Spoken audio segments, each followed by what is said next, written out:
فرماتے صحابہ نہ بات کر رہے تھے، اور بات یہ کر رہے تھے کہ یار لوگوں کو گناہوں سے کیسے روکا جائے، لوگوں کو گناہوں سے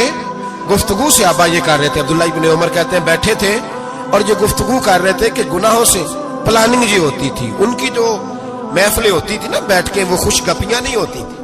بلکہ وہ تبلیغ کی جد و جہد کی، لوگوں کو برائی سے منع کرنے کے لیے بیٹھتے تھے، اس پر منصوبہ بندی کرتے تھے، پلان کرتے تھے، آگے ترتیب دیتے تھے۔ گفتگو ہو رہی تھی تو اب آپس میں بات ہونے لگی کہ کون سا گناہ زیادہ برا ہے جس پر سب سے پہلے کام کیا جائے۔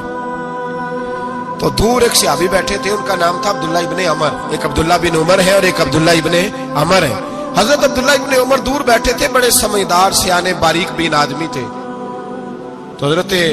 عمر فاروق اپنے بیٹے سے کہنے لگے جا عبداللہ ابن عمر سے پوچھ کے آ کہ سب سے سخت گناہ کون سا ہے۔ توجہ ہے میرے بھائیوں، ادھر دیکھیے گا میری جانب، پوچھ کے آ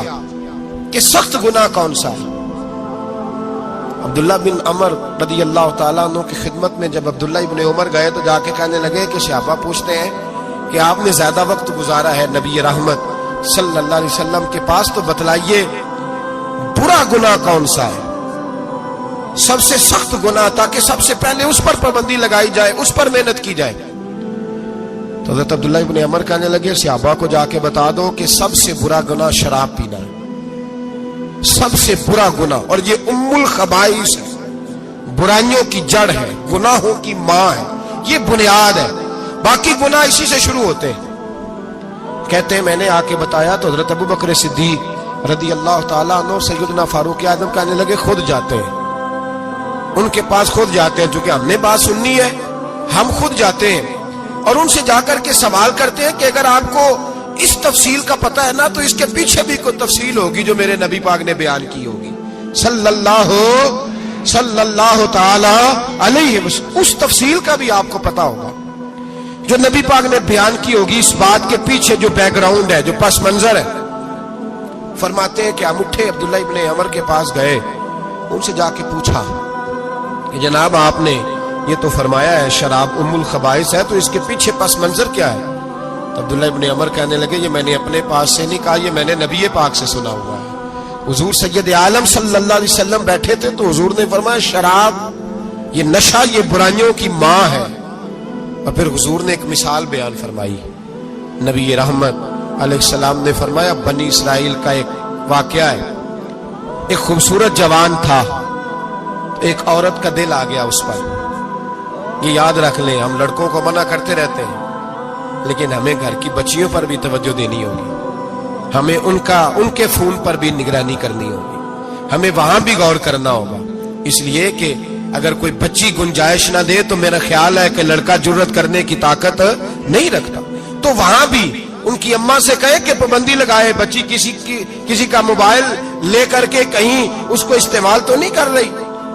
اس پودے پر بھی توجہ دے، درخت بننے سے پہلے اس کی بھی نگرانی کریں، یہ بھی بڑا ضروری کام ہے۔ عورت کا دل آ گیا تو نبی پاک علیہ الصلوۃ والسلام فرماتے اس نے کوئی بہانہ لگایا، کسی کو کہا کہ اس نوجوان کو بلا کے لاؤ،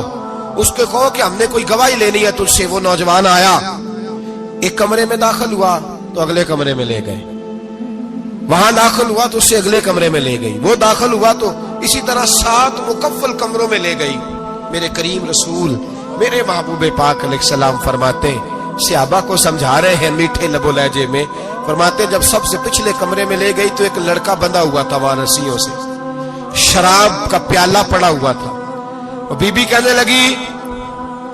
کوئی گواہی شواہی نہیں لینی، تجھے اس لیے بلایا ہے کہ تیرے اوپر دل آ گیا ہے، اب میرے ساتھ منہ کالا کر۔ تو وہ جوان کہنے لگا نہیں،